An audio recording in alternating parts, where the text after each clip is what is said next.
नमस्कार दर्शकों, आप देख रहे हैं आरपीआर न्यूज टीवी। इस वक्त मौजूद हैं मथुरा बाल कल्याण समिति अध्यक्ष के पास और यहाँ पर एक बहुचर्चित मामला मथुरा रेलवे जीआरपी का मामला है, जहाँ पर 2023 में एक बच्ची का मामला आया था और वहाँ पर जीआरपी के द्वारा एक महिला को, जो कि निर्दोष महिला को जेल में रखा गया, उसको सजा दी गई। उसका प्रकरण आज बहुचर्चित हो चुका है। क्या मामला था? जो अध्यक्ष है राजीव जी। धन्यवाद। दरअसल में मथुरा जीआरपी थाना में एक मुकदमा पंजीकृत हुआ था, मुकदमा संख्या 8/23। इसमें एक बच्चा चोरी की घटना थी, जो बच्चा रेलवे स्टेशन से चोरी हुआ था। जीआरपी पुलिस द्वारा अक्टूबर महीने में एक बच्चा, 2 महिला और 3 पुरुष को जेल भेजा गया और बच्चे को कहा गया कि ये वही बच्चा है जो मुकदमा संख्या 8/23 में चोरी हुआ था।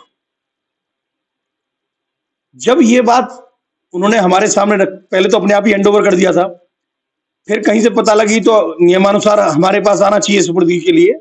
हमारे पास सुपुर्दगी के लिए 12/10/2023 को सुपुर्दगी हेतु जीआरपी आती है और कहती है कि साहब ये बच्ची मुकदमा अपराध संख्या 8/23 से संबंधित है और ये इसकी मां है, इसकी सुपुर्दगी में दे दीजिए। हमें जब संशय हुआ तो हमने उक्त बालिका को राजकीय बाल गृह शिशु में आवासित करा दिया और शक होने पर दोनों पक्षों के, दूसरा पक्ष था वो कह रहा मेरी पुत्री है, और प्लस जो महिला एक जेल में बंद थी, हिना चौहान, उसके पति द्वारा भी कहा गया कि ये मेरी पुत्री है। दोनों को जब बात दोनों की हुई तो हमने डीएनए कराने का निश्चय लिया और 16/10/2023 को डीएनए कराने के आदेश दिए थाना जीआरपी को। थाना जीआरपी द्वारा उक्त आदेश के क्रम में डीएनए कराया गया और डीएनए रिपोर्ट हमें 24/1/2025 को दी गई। रिपोर्ट मंगाने के लिए हमने जीआरपी से 4 बार रिमाइंडर भेजे।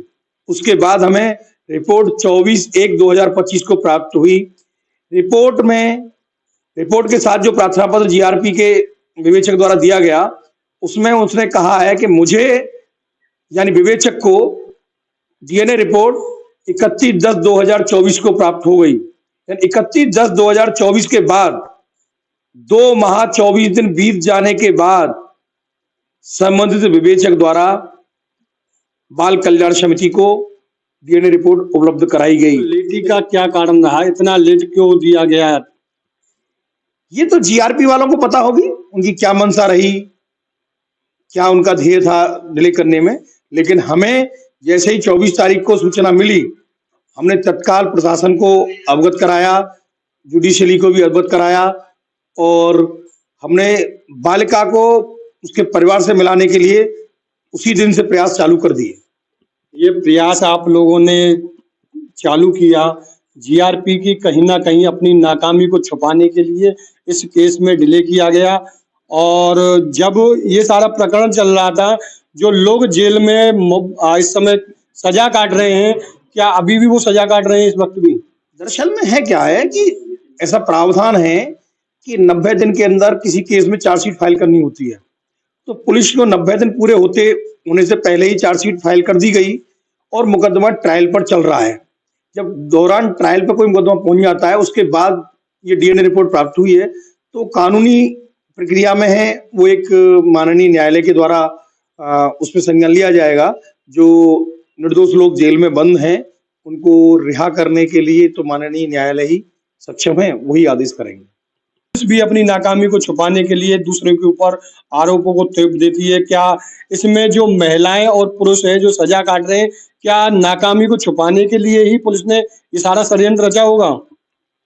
नहीं, ऐसा नहीं कह सकते कि नाकामी। हो सकता है कि मानवीय भूल के कारण भी हुआ हो ये, क्योंकि उनके द्वारा जो महिला प्रस्तुत की गई थी, उसने भी कहा ये बच्चा मेरा है।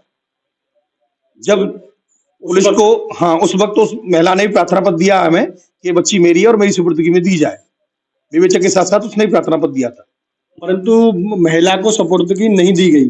हाँ, जब हमें शक हुआ कि दूसरी भी महिला है, दूसरा भी पुरुष है जो इस बच्ची को अपनी बालिका बता रहा है, इस कारण से हमने उसको सुपुर्द नहीं किया। पुलिस का कहना था ये। हाँ, पुलिस ने कहा कि ये बच्ची उसकी है सर, फूलवती की सुपुर्दगी दी जाए, लेकिन जो रियल उसका पिता था राजा चौहान, उसके द्वारा हमें सोशल व्हाट्सएप के माध्यम से प्रार्थना पत्र भेजा गया था कि साहब ये पुत्री मेरी है और आप मेरी पत्नी का, मेरा और मेरी बच्ची का डीएनए करा लें। तो डीएनए कराने के बाद में असली माँ के पास इस वक्त बच्ची को पहुंचाया जा चुका है। हाँ, आज ही कल हमने माननीय जिला कारागार के अधीक्षक महोदय को एक प्रार्थना पत्र लिखा था कि कृपया आख्या उपलब्ध कराएं कि बालिका को अपनी माँ अपने पास रखना चाहती है कि नहीं रखना चाहती है। तो आज हमें वो आख्या प्राप्त हो गई और आख्या प्राप्त होते ही हमने बालिका को उसकी माँ के पास भेज दिया। देखा दर्शकों के जो एक ये पुण्य भी कार्य किया गया है राजेश जी के द्वारा कि जो बाल कल्याण समिति मथुरा के अध्यक्ष भी हैं और यहाँ पर एक बिछड़ी हुई माँ का, एक तरह के कह सकते हैं कि बिछड़े हुए बच्चे को माँ से मिलाना बहुत ही पुण्य कार्य होता है। कितनी उम्र रही होगी उस बच्ची की? बच्ची आज की डेट में लगभग 4 साल के लगभग की है। सबसे बड़ी बात यह है कि इस बच्ची को चलो यहाँ बालगृह में थी, लेकिन उसके 3 शेष जो बच्चे वो उस पिता के पास थे वो भी छोटे छोटे बच्चे हैं। उसकी बड़ी बच्ची लगभग एक 12 साल की है, उससे छोटी लगभग एक आज की डेट में लगभग 7 साल के लगभग की है, और तीसरी बच्ची ये थी जो यहाँ हमारे बालगृह में थी। और सबसे बड़ी बात है, विडंबना की बात, आज की डेट में एक सबसे छोटा बच्चा था उनका, इस बच्ची का भाई, जो आज की डेट में 2.5 साल के लगभग का है। यानी जिस समय 2023 में जब उसको माँ से अलग किया गया था तो वो मुश्किल से 8 या 9 महीने का रहा होगा। तो निर्धारित तौर से कहीं ना कहीं ये मानवीय विडंबना की बात है कि कहीं ना कहीं गलती के कारण उस बच्चे को अपनी माँ के स्नेह से वंचित रहना पड़ा। इस बच्ची के साथ साथ 3 अन्य बच्चों को भी अपने माँ के स्नेह से वंचित रहना पड़ा। देखा दर्शकों के एक आज यहाँ पर मथुरा जनपद में एक प्रकरण जो था उसका खुलासा भी हुआ, क्योंकि माँ को बच्ची से मिलाने के लिए जो कथित प्रयास किया गया बाल कल्याण विभाग समिति के द्वारा, और वहां पर आज इसका बच्ची को माँ के पास भेज दिया गया है। अब देखते हैं माँ की रिहाई और अन्य लोगों की रिहाई कब जिला न्यायालय के द्वारा सुनिश्चित की जा सकती है।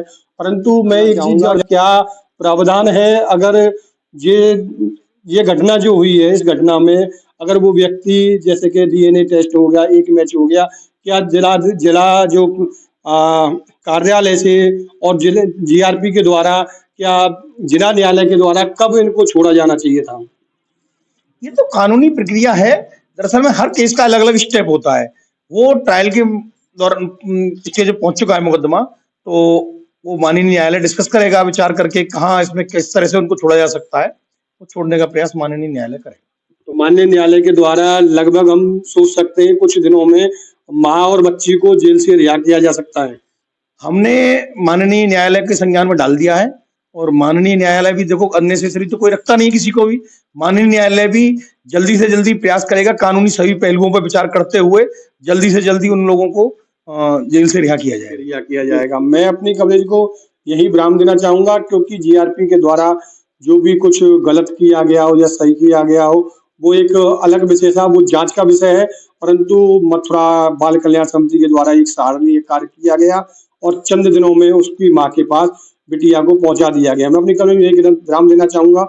मैं Chandramohan Dikshit, RPR news TV Mathura से। नमस्कार, जय हिंद, जय भारत।